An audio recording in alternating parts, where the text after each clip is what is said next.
অন্ধকার আর রহস্যে মোড়া এক প্রাচীন ইমারতের কাহিনী, যেখানে লোভ আর ত্যাগের মুখোমুখি হয়। এই গল্পের কেন্দ্রে আছে এক সাধারণ কৃষক, যার কাঁধে ছিল পরিবারের বোঝা আর চোখে ছিল স্বপ্নের আলো। কিন্তু যখন ভাগ্যের চাকা ঘুরে গেল, তখন সেই স্বপ্ন পরিণত হলো এক দুঃস্বপ্নে। এক রাতের আধারে গ্রামের বাইরে এক রহস্যময় ইমারতের সামনে এসে তার জীবন বদলে গেল, আর সেই সঙ্গে জড়িয়ে গেল তার আদরের মেয়ের ভাগ্য। এই কাহিনী হলো বিশ্বাস, ভালোবাসা আর এক অটল সংকল্পের, যা এক ভয়ঙ্কর রহস্যের সমাধান করে এনেছিল নতুন ভোরের আলো। অনেককাল আগের কথা, এক সুন্দর গ্রামে দুপুরবেলা ছিল। সূর্য আকাশে আগুনের গোলার মতো জ্বলছিল এবং তার তাপ পৃথিবীতে পড়ছিল। গ্রামের ক্ষেতগুলোতে মৃদু সংগ্রামপূর্ণ শব্দ ছাড়া আর কোনো শব্দ ছিল না। আলী, একজন সাধারণ কৃষক, তার ক্ষেতে লাঙল দিচ্ছিল। তার কপালে ঘামের ফোঁটা চকচক করছিল আর হাতে পরিশ্রমের গভীর চিহ্ন ছিল। তার মুখ ক্লান্ত ছিল, কিন্তু তার চোখে তার পরিবারকে খাওয়ানোর দৃঢ় সংকল্প স্পষ্ট দেখা যাচ্ছিল। ঠিক তখনই গ্রামের নিষ্ঠুর এবং লোভী জমিদার ইমরান তার একজন লোকসহ সেখানে এসে উপস্থিত হল। তার মুখে ছিল অহংকার এবং চোখে ছিল নির্দয় এক ঝলক। সে ক্ষেতের কাছে এসে জোরে আওয়াজ দিয়ে বলল, আলী, এখন থেকে আর এই ক্ষেতে তোমার কাজ করার কোনো দরকার নেই, বুঝেছ? এখান থেকে চলে যাও। আলী অবাক হয়ে লাঙল থামিয়ে জমিদার ইমরানের দিকে তাকিয়ে বলল, আরে মালিক, কি হয়েছে? আমার কি কোনো ভুল হয়েছে? আপনি আমাকে এভাবে কেন ক্ষেত থেকে তাড়িয়ে দিচ্ছেন? জমিদার ইমরান নিষ্ঠুর এবং ব্যঙ্গাত্মক হাসি হেসে বলল, ভুল?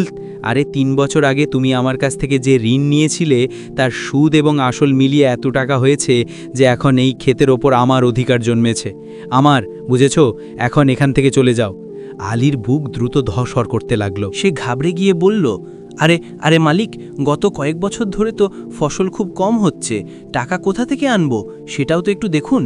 কিন্তু জমিদার ইমরানের তার কষ্ট নিয়ে কোনো মাথা ব্যথা ছিল না। সে বলল, আরে তোমার কষ্টের সাথে আমার কোনো সম্পর্ক নেই। আমি এখনই ক্ষেত দখল করছি না, তবে তোমাকে এখানে চাষ করার অনুমতিও দেব না। যাও, আমার টাকা শোধ করো এবং তোমার ক্ষেত তোমার নামে করো, বুঝেছ? জমিদার ইমরান তার লোকের সাথে নিষ্ঠুরভাবে হাসতে হাসতে সেখান থেকে চলে গেল। আলী হতাশ হয়ে সেখানেই লাঙল ছেড়ে বাড়িতে ফিরে এলো। তার কাঁধে পুরো পরিবারের বোঝা হঠাৎ আরও ভারী হয়ে গেল। বাড়িতে আলীর স্ত্রী ফাতেমা এবং মেয়ে লায়লা দরজায় তার জন্য অপেক্ষা করছিল। যখন আলী ভেতরে এলো, তার মুখের চিন্তা এবং চোখে ছলছল করা অশ্রু দেখে দুজনেই ভয় পেয়ে গেল। লায়লা নিষ্পাপভাবে জিজ্ঞেস করল, কি হয়েছে বাবা? আপনি এত মন খারাপ করে আছেন কেন? আলী ভারী মনে জমিদারের সব কথা বলল। ফাতেমা চিন্তিতভাবে জিজ্ঞেস করল, এখন কি হবে? আমরা তো অনাহারে মারা যাব। কিন্তু লায়লা তার মায়ের দিকে সাহস নিয়ে তাকিয়ে বলল, না মা, চিন্তা করো না। আমি অন্যদের বাড়িতে বাসন মাজব এবং অন্যদের খেতেও কাজ করব, কিন্তু তোমাকে অনাহারে মরতে দেব না। লায়লার কথা শুনে আলী আবেগপ্রবণ হয়ে গেল। তার চোখে গর্ভের অশ্রু চলে এলো। আলী বলল, লায়লা, তুই তো আমার জন্য ছেলে হয়ে বেঁচে আছিস। ঠিক তখনই দরজার বাইরে থেকে দুর্বল এবং বৃদ্ধ এক কণ্ঠস্বর এলো, আল্লাহর নামে কিছু দিয়ে দিন। আরে আল্লাহর নামে কিছু দিয়ে দিন বাবা, খুব ক্ষুধার্ত আমি। আলী তার স্ত্রীকে বলল, যাও, তাকে কিছু দিয়ে এসো। লায়লা এগিয়ে গিয়ে দরজা খুলল। বাইরে এক বৃদ্ধ ভিক্ষুক দাঁড়িয়েছিল, যার চোখে গভীর ক্ষুধা ছিল। লায়লা বলল, দাঁড়ান বাবা, আমি এক্ষুনি কিছু আনছি। লায়লা ভেতরে গিয়ে আটার একটি অংশ এনে তাকে দিয়ে দিল। ভিক্ষুক আশীর্বাদ দিল, সুখী হও মা, সুখী হও, আল্লাহ তোমার রক্ষা করবেন। ভিক্ষুক চুপচাপ চলে গেল। আলী জানালা দিয়ে দেখল যে সেই ভিক্ষুক সেই রহস্যময় প্রাচীন ইমারতের দিকেই যাচ্ছে, যেখানে যাওয়ার সাহস গ্রামের কোনো মানুষের ছিল না। সেই ইমারত। আলীর মনে একটি চিন্তা এলো, কিন্তু সে তৎক্ষণাৎ তা ঝেড়ে ফেলল। পরের দিন সকালে লায়লা খেতে ঘাস কাটতে লাগল। তার চোখে ক্লান্তি ছিল, কিন্তু হাতে ছিল অটুট দৃঢ়তা। পাশ দিয়ে যাওয়া কিছু মহিলা নিজেদের মধ্যে ফিসফিস করছিল। প্রথম মহিলা বলল, বেচারা লায়লা এত অল্প বয়সে বাসন মাজতে এবং খেতে কাজ করতে শুরু করেছে। দ্বিতীয় মহিলা জবাবে বলল, কি আর করা যাবে, বাবার ঋণ শোধ করতে হবে, মেয়ে হয়েও ছেলের মতো দায়িত্ব কাঁধে তুলে নিয়েছে। লায়লা তাদের কথা শুনল, কিন্তু সে তার চোখ নামিয়ে রাখল এবং নিজের কাজ করতে থাকল। কিছুদিন এভাবেই কেটে গেল। একদিন আলী গ্রামের চত্বরে বসেছিল। তার চোখে বিষণ্ণতা ছিল। যখন সে সামনে দিয়ে চলে যাওয়া লায়লাকে দেখল, তার চোখ ভরে এলো। আলী মনে মনে বলল, আমার মেয়ে কাজ করতে বাধ্য হয়েছে। আল্লাহ আমাকে এই দিন কেন দেখালেন? এর চেয়ে আগে আমাকে তুলে নিতেন। আলী বিষণ্ণ হয়ে তার মন ভারী হয়ে গেল। সে উঠে বাড়ির দিকে ফিরতে লাগল। গ্রামের গলিতে সেই বৃদ্ধ ভিক্ষুক তার ছেঁড়া পুরানো ঝুলি নিয়ে ভিক্ষা চাইছিল। লোকেরা তাকে এড়িয়ে যাচ্ছিল। ভিক্ষুক লোকদের বলল, আল্লাহর নামে কিছু দিয়ে দিন, আরে আল্লাহর নামে কিছু দিয়ে দিন, আমি ক্ষুধার্ত তৃষ্ণার্ত, কিছু তো দিন। একজন মহিলা তার কাছে এসে কিছু খাবার দিল। তখনই কাছে দাঁড়িয়ে থাকা আরেকজন মহিলা ফিসফিস করে বলল, এই ভিক্ষুকটি খুব রহস্যময়, সবসময় সেই প্রাচীন ইমারতের কাছে থাকে এবং বলা হয় যে সেই ইমারতে যাওয়া লোকেদের দেখে এবং তারপর তারা আর কখনো ফিরে আসে না। আর রাতে সেই ইমারত থেকে অদ্ভুত আওয়াজ আসে। সেখানে যাওয়া মানে মৃত্যুকে আমন্ত্রণ জানানো।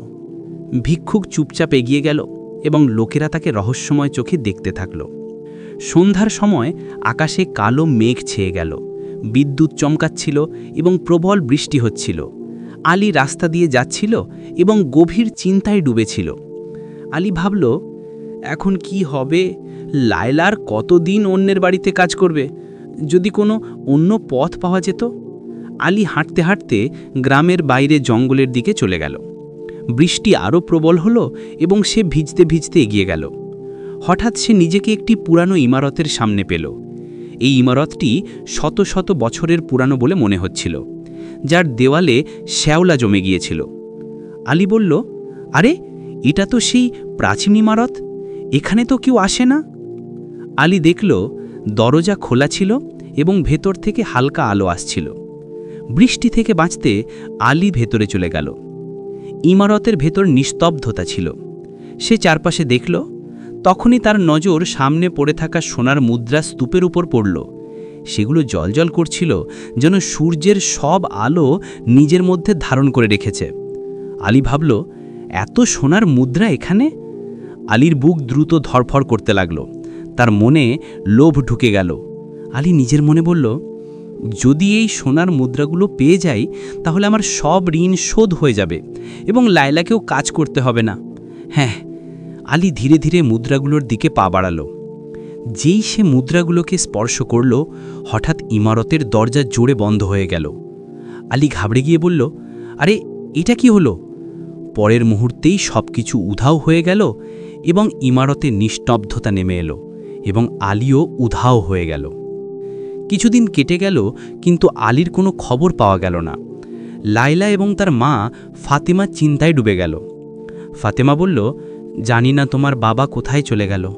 লায়লা বলল, মা আমি বাবাকে খুঁজে নিয়ে আসব। কিন্তু ফাতেমা চিন্তিত স্বরে বলল, না মা, গ্রামের লোকেরা বলছিল যে তাকে প্রাচীন ইমারতের দিকে যেতে দেখা গিয়েছিল এবং তুমি জানো যে সেই ইমারত থেকে কেউ ফিরে আসেনি। সেখানে যাওয়া বিপজ্জনক। লায়লা বলল, মা আপনি চিন্তা করবেন না, আমি বাবাকে অবশ্যই ফিরিয়ে নিয়ে আসব। রাতে যখন পুরো গ্রাম ঘুমিয়ে পড়েছিল, লায়লা চুপচাপ বাড়ি থেকে বেরিয়ে গেল।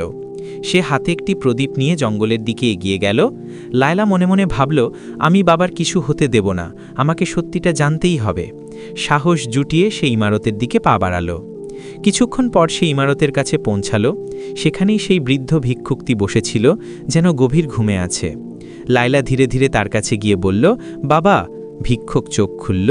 তার চোখে অদ্ভুত এক ঝলক ছিল। ভিক্ষুক বলল, কি চাই মেয়ে? লায়লা জিজ্ঞেস করল, আপনি এই ইমারতের কাছে থাকেন, আপনি আমার বাবাকে দেখেছিলেন? ভিক্ষুক জবাব দিল, তোমার বাবা ইমারতের দরজা পর্যন্ত গিয়েছিলেন এবং তারপর ইমারত তাকে গিলে ফেলল। অর্থাৎ যেই এই ইমারতের রহস্য জানে না, সে এর ভেতরে যাওয়ার পর ফিরে আসে না, আর যদি আসে তাহলে হয়তো অন্য কিছু হয়ে আসে। লায়লা জিজ্ঞেস করল, অন্য কিছু হয়ে আসে, এর মানে কি? ঠিক তখনই সেখানে রাজকীয় পোশাক পরা এক ব্যক্তি এসে পৌঁছাল। তার চোখে অদ্ভুত এক নিস্তব্ধতা ছিল, যেন সেও কিছু খুঁজতে এসেছে। লায়লা জিজ্ঞেস করল, আপনি কে? সেই ব্যক্তি বলল, আমি এই রাজ্যের যুবরাজ মুরাদ এবং আমি এই ইমারতের রহস্য সমাধান করতে এসেছি। লায়লার কপালে চিন্তার রেখা ফুটে উঠল। লায়লা বলল, আপনি এই ইমারত সম্পর্কে কি জানেন? যুবরাজ মুরাদের মুখে রহস্যময় বিষণ্ণতা ছিল এবং যুবরাজ মুরাদ বলল, বহু বছর আগে আমার দাদাও এই ইমারতে গিয়েছিলেন এবং তারপর আর কখনো ফিরে আসেননি। লায়লাও বলল, আমার বাবাও এই ইমারতে গিয়েছিলেন এবং নিখোঁজ হয়ে গেছেন। চোখ ছানা বড়া হয়ে গেল। লায়লা বলল, এখানে তো অনেক সোনা রাখা আছে, মনে হচ্ছে এটা কোনো প্রাচীন গুপ্তধন। যুবরাজ মুরাদ জবাব দিল, তুমি ঠিক বলছো, এই গুপ্তধন এত বিশাল যে কোনো রাজা কল্পনাও করতে পারে না। এতটা বলার পরই যুবরাজ মুরাদের চোখ সেই গুপ্তধন দেখে ঝলসে গেল। সত্যি বলতে গুপ্তধন দেখে তার মনে লোভ চলে এসেছিল। সে লায়লার দিকে তাকিয়ে বলল, দেখো লায়লা, আমি এখানে আমার দাদার নিখোঁজ হওয়ার রহস্য জানার জন্য এসেছিলাম, কিন্তু আমি জানতাম না যে এই প্রাচীন ইমারতের ভেতরে এত বিশাল গুপ্তধন আছে। যদি আমি এই গুপ্তধন এখান থেকে বের করতে সফল হই, তাহলে আমি এই পৃথিবীর সবচেয়ে শক্তিশালী যুবরাজ হতে পারি। লায়লা বলল, থেমে যান যুবরাজ। কিন্তু যুবরাজ মুরাদ সেই গুপ্তধনের দিকে এগিয়ে গেল। যেই সে গুপ্তধনে হাত দিল, সে হঠাৎ উধাও হয়ে গেল। এরপর লায়লা নিজেকে একটি ঘন জঙ্গলে পেল। চারপাশে কুয়াশা ছড়িয়েছিল এবং পথগুলো পেঁচানো ছিল যেন কোনো গোলক ধাঁধা। লায়লা নিজের মনে বলল, এইটা তো বড় অদ্ভুত জঙ্গল, প্রতিটি পথ, প্রতিটি গাছ একরকম লাগছে। যাই হোক, ইমারতের ভেতরে কোনো অদ্ভুত রহস্য তো আছে। লায়লা সেই জঙ্গল থেকে বেরোনোর চেষ্টা করতে লাগল, কিন্তু প্রতিবার সে ঘুরে ফিরে সেখানেই ফিরে আসছিল। লায়লা মনে মনে ভাবল, এটা কি হচ্ছে? আমি ঘুরে ফিরে এখানেই ফিরে আসছি। মনে হচ্ছে এটা কোনো জাদুকরি গোলক ধাঁধা। আমি কি এখান থেকে কখনো বের হতে পারবো না? ঠিক তখনই রং বেরঙের ফুলের মাঝ থেকে এক সুন্দর নারী আবির্ভূত হল। তার মুখ শান্ত কিন্তু রহস্যময় ছিল। সুন্দর নারী বলল, যদি তুমি এই গোলক ধাঁধা থেকে বেরোতে চাও তাহলে তোমাকে আমার একটি প্রশ্নের উত্তর দিতে হবে। লায়লা জিজ্ঞেস করল, আপনি কে?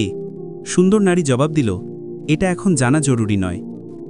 প্রশ্নের উত্তর দাও, না হলে সারা জীবন এখানেই ঘুরতে থাকবে। লায়লা বলল, প্রশ্ন করুন।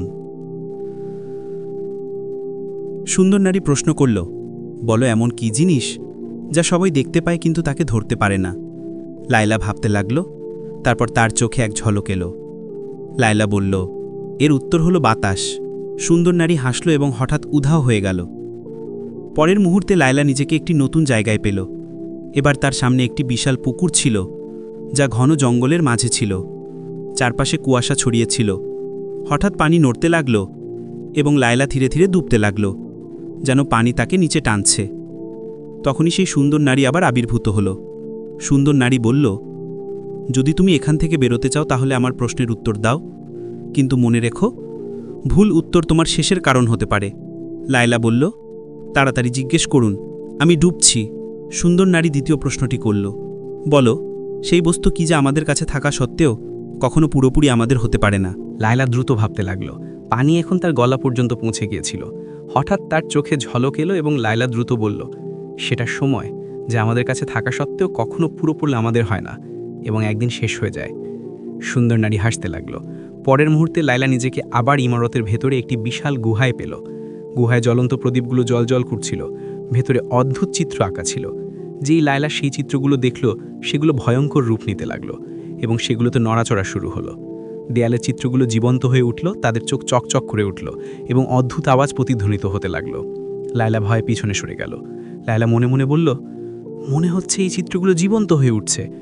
হঠাৎ গুহার ভেতরে জ্বলন্ত প্রদীপগুলো একে একে নিভে যেতে লাগলো এবং অন্ধকার ছড়িয়ে পড়ল। লায়লা ঘাবড়ে গেল এবং সে বলল, যদি পুরোপুরি অন্ধকার হয়ে যায় তাহলে আমি চিরকালের জন্য এখানে আটকে যাব। তখনই সুন্দর নারী আবার আবির্ভূত হলো। এবার তার মুখে ছিল গাম্ভীর্য। সুন্দর নারী বলল, এবার আমার শেষ প্রশ্নের উত্তর দাও। যদি তুমি ভুল উত্তর দাও তাহলে তোমার পরিণতিও এদের মতোই হবে। হঠাৎ গুহার একটি জায়গার আলো ছড়িয়ে পড়ল এবং সামনে কঙ্কালের স্তূপ দেখা গেল। লায়লা ভীত হয়ে গেল। কাঁপতে কাঁপতে সে জিজ্ঞেস করল, তোমার তৃতীয় প্রশ্ন কি? সুন্দর নারী বলল, বলো, সেটা কি যা আমরা দেখতে পাই কিন্তু আমরা তা বুঝতে পারি না? লায়লা গভীর চিন্তায় ডুবে গেল। গুহায় অন্ধকার আরও গভীর হতে লাগলো। বাতাস ঠান্ডা হয়ে গেল। লায়লা জবাব দিল, সেটা ঘৃণা, রাগ এবং হিংসা, যা আমরা দেখতে পাই কিন্তু আমরা তা কখনো বুঝতে পারি না এবং ইচ্ছাকৃতভাবে উপেক্ষা করি। সুন্দর নারী জোরে হাসতে লাগল। পরের মুহূর্তে গুহার পরিবেশ স্বাভাবিক হয়ে গেল, কঙ্কালগুলো উধাও হয়ে গেল এবং লায়লা নিজেকে ইমারতের বাগানে দাঁড়িয়ে থাকতে পেল। লায়লা অবাক হয়ে সেই সুন্দর প্রাচীন ইমারতের ভেতরে অবস্থিত সেই বাগানটিকে দেখতে লাগলো। তখনই সেই সুন্দর নারী আবির্ভূত হলো এবং রহস্যময় ভঙ্গিতে লায়লার দিকে তাকিয়ে বলল, যদি তুমিও যুবরাজ মুরাদের মতো লোভে পড়ে গুপ্তধনের কোনো মুদ্রাকে স্পর্শ করে ফেলতে, তাহলে বিশ্বাস করো তুমি ইমারত থেকে কখনো বের হতে পারতে না। আর যদি বের হতেও পারতে, তাহলে তোমার আসল রূপে বের হতে পারতে না এবং সবসময় এই ইমারতের অন্ধকার গলিতে ঘুরতে থাকতে। লায়লা জিজ্ঞেস করল, শেষ পর্যন্ত আপনি কে? সুন্দর নারী জবাব দিল, আমি এই প্রাচীন ইমারতের রক্ষা করার রক্ষক। এই ইমারতের ভেতরে একটি অদ্ভুততা আছে। যখনই কোনো ব্যক্তি যার মনে একটু লোভ থাকে, সে যখন এই ইমারতের পাশ দিয়ে যায়, তখন সে আপনা আপনি এর ভেতরে টেনে চলে আসে এবং তারপরে ইমারত লোভী লোকেদের গিলে ফেলে। লায়লা বলল, ছি, কারো লোভ নয়, আমি আমার বাবাকে ফিরে চাই। সুন্দর নারী বলল, তোমার বাবা একজন লোভী ছিল। না, আমার বাবা লোভী ছিলেন না, কেবল ঋণে জর্জরিত ছিলেন। হতে পারে যে তিনি ইমারতের ভেতরে গুপ্তধন দেখেছেন এবং তার মনে ঋণের থেকে মুক্তি পাওয়ার কোনো পথ মনে হয়েছে। তিনি তো বেচারা একজন সাধারণ কৃষক। লায়লা তার কথা চালিয়ে গেল, আমি চাই যে আপনি কেবল আমার বাবাকেই নয়, বরং যে যুবরাজ আমার সাথে এসেছিল তাকেও ফিরিয়ে দিন, এবং যত মানুষ এই ইমারতের ভেতরে গিয়ে লোভের কারণে নিখোঁজ হয়েছে তাদের সবাইকে ফিরিয়ে দিন, কারণ সবারই শুধরানোর সুযোগ পাওয়া উচিত। সুন্দর নারী রহস্যময় ভঙ্গিতে হাসতে হাসতে লায়লার দিকে তাকিয়ে বলল, তুমি আমার 3টি প্রশ্নের সঠিক উত্তর দিয়েছ। তুমি প্রথম মানুষ যে প্রশ্নগুলো সঠিক জবাব দিতে সফল হয়েছে। এই জন্য তোমার বাবা তোমাকে অবশ্যই পাবেন, এবং আমি কেবল তোমার কারণেই সেই সব লোকেদেরকে মুক্ত করে দিচ্ছি যারা তাদের লোভের কারণে এখানে আটকে আছে। এতটা বলার পর সুন্দর নারীর চোখ দিয়ে রশ্মি বের হতে লাগলো এবং দেখতে দেখতে সেখানে লায়লা ডাবা আলী আবির্ভূত হলেন। আলী ইমারতের রক্ষক নারীকে বলল, আমাকে ক্ষমা করে দিন রক্ষক, আমি লোভের বশে এসেছিলাম। যখন আমি এই ইমারতের দরজা খোলা দেখলাম, তখন আমি এই গুপ্তধন দেখতে পেলাম এবং লোভে ভেতরে ঢুকে গেলাম।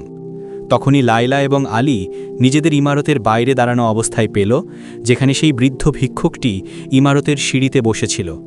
তখনই সেখানে যুবরাজ মুরাদ এবং ইমারতের ভেতরে নিখোঁজ হওয়া সব লোকেরা আবির্ভূত হল। পরের মুহূর্তে রক্ষক নারী সেখানে আবির্ভূত হলেন এবং যুবরাজ মুরাদের দিকে তাকিয়ে বললেন, তুমি তোমার দাদাকে খোঁজার জন্য এখানে এসেছিলে। ওই দেখো তোমার দাদা, ওই ভিক্ষুকই তোমার দাদা, সুলতান আহমেদ। এটা শুনে যুবরাজ মুরাদ অবাক হয়ে গেল এবং যুবরাজ মুরাদ বলল, আপনি এ কি বলছেন? সুন্দর নারী জবাব দিল, আমি ঠিকই বলছি।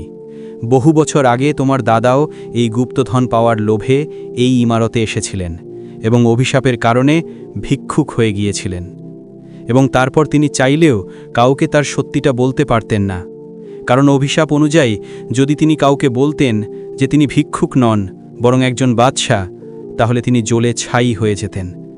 এতটা বলার পর সুন্দর নারীর চোখ থেকে রশ্মি বের হয়ে ভিক্ষুকের শরীরের ওপর পড়তে লাগল এবং পরের মুহূর্তে সেই ভিক্ষুক একজন বাদশাতে রূপান্তরিত হয়ে গেলেন। যুবরাজ মুরাদ তার দাদাকে সঙ্গে সঙ্গে চিনতে পারল এবং বলল, দাদা, ওহ, তাহলে আপনি এত বছর ধরে ভিক্ষুক হয়েছিলেন? বাদশাহ বললেন, হ্যাঁ, এই সব আমার পাপের ফল।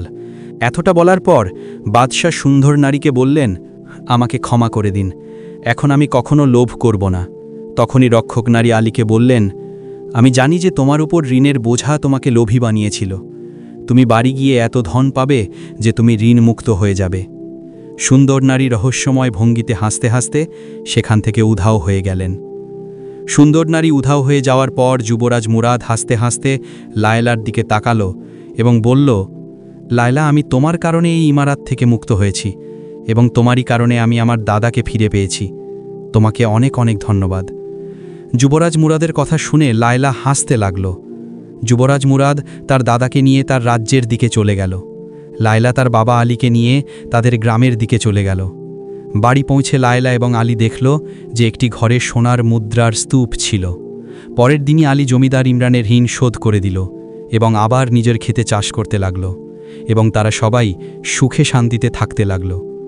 বন্ধুরা, আমাদের এই গল্পটি আপনাদের কেমন লাগলো এটা আমাদের কমেন্ট করে অবশ্যই জানাবেন এবং ভিডিওটি শেষ পর্যন্ত দেখার জন্য আপনাদের ধন্যবাদ।